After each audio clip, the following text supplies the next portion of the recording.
Welcome friends. এই ডিএর খবর যেদিন টিভিতে দেখালো তার পরের দিনই আত্মীয় পরিজন খোঁজ নিচ্ছে, ভাই কত টাকা বাড়লো বেতন, কবে পাবে, বেতন বাড়লো। আমি বললাম না, বেতন বাড়বে না, ওটা ডিএ আলাদা টাকা পাবো, কত পাবো হিসেব তো এখন বলতে পারবো না।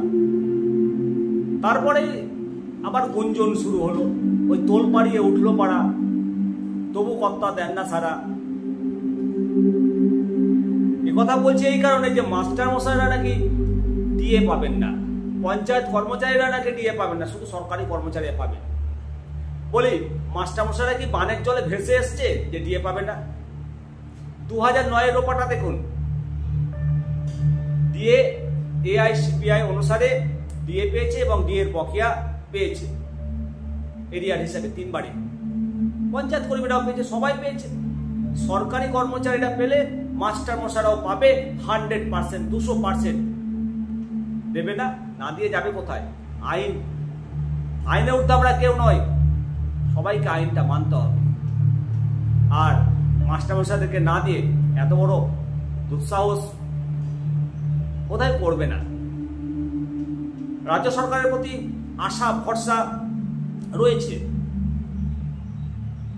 সুপ্রিম কোর্টের নির্দেশ মেনে পশ্চিমবঙ্গের সমস্ত এমপ্লয়ি এই 25% ডিএ পাবে।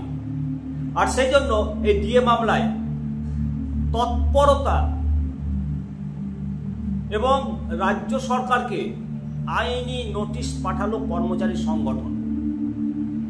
এটা একটা সিস্টেম, কোর্টের রায় পাওয়ার পর এটা একটা সিস্টেম। একটা চিঠি দিতে হয় বেনিফিট বা ডিএ পাওয়ার জন্য।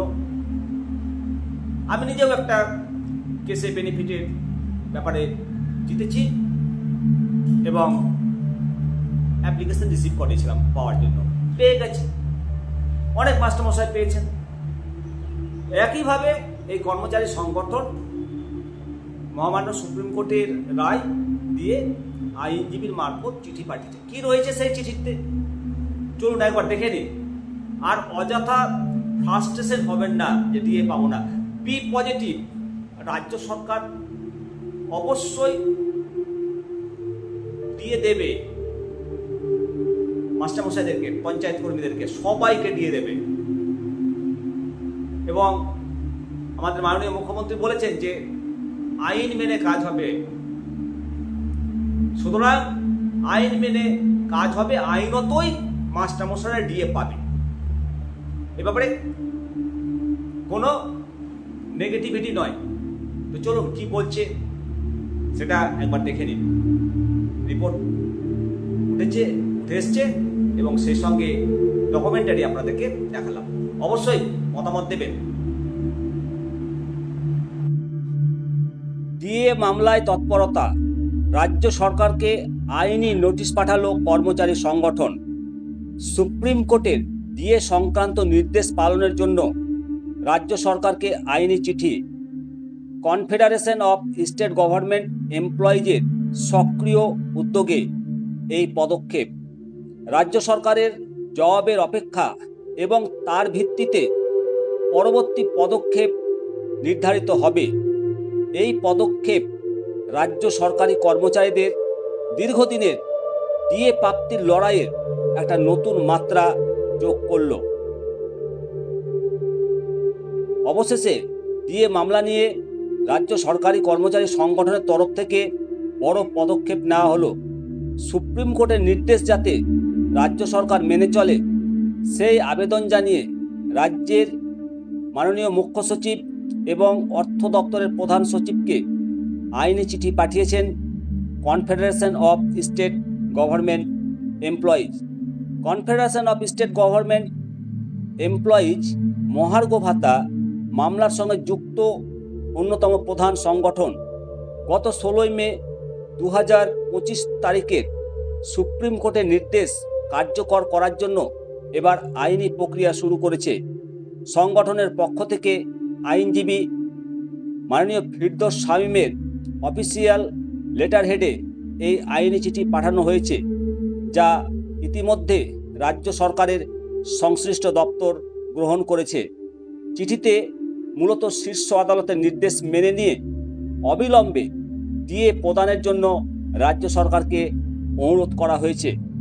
কনফেডারেশন জানিয়েছে যে এটি একটি প্রমাণ্য আইনি পদক্ষেপ। এই প্রক্রিয়ার মাধ্যমেই তারা রাজ্য সরকারের কাছে নিজেদের দাবি পৌঁছে দিতে চায়। ডিএ মামলার সাথে যুক্ত অন্যান্য সংগঠনগুলোও একই ধরনের পদক্ষেপ নিতে পারে বলে মনে করা হচ্ছে। এই চিঠি পাঠানোর পর এখন রাজ্য সরকারের প্রতিক্রিয়ার দিকে তাকিয়ে রয়েছে কর্মচারী সংগঠনগুলি। রাজ্য সরকারের পক্ষ থেকে এই চিঠির কোনো আনুষ্ঠানিক জবাব এলে তা সকলের সামনে তুলে ধরা হবে। এই আইনি পদক্ষেপের ফলে ডিএ মামলার ভবিষ্যৎ কোন দিকে মন নেয় সেটাই এখন দেখার। গুরুত্বপূর্ণ তথ্যসমূহ: আইনি নোটিশ, সুপ্রিম কোর্টের ডিএ সংক্রান্ত নির্দেশ পালনের জন্য রাজ্য সরকারকে এই আইনি চিঠি। এক্ষেত্রে সংগঠনের ভূমিকা: কনফেডারেশন অফ স্টেট গভর্নমেন্ট এমপ্লয়িজের সক্রিয় উদ্যোগে এই পদক্ষেপ। পরবর্তী পর্যায়ে রাজ্য সরকারের জবাবের অপেক্ষা এবং তার ভিত্তিতে পরবর্তী পদক্ষেপ নির্ধারিত হবে। এই পদক্ষেপে রাজ্য সরকারি কর্মচারীদের দীর্ঘদিনের ডিএ প্রাপ্তি লড়াইয়ের একটি নতুন মাত্রা যোগ করল। বুঝতে পারলেন তাহলে কি পদক্ষেপ নিল। আশা করি খুব তাড়াতাড়ি 6 সপ্তাহের মধ্যে সবাই ডিএ পেয়ে যাবেন। কমেন্ট করবেন, আপনাদের মতামত জানাবেন। আমি শিবরাম সরকার, নিমতিতা দর্শন। চ্যানেলটিকে অবশ্যই সাবস্ক্রাইব করবেন। ভালো থাকুন, আবার আসুন।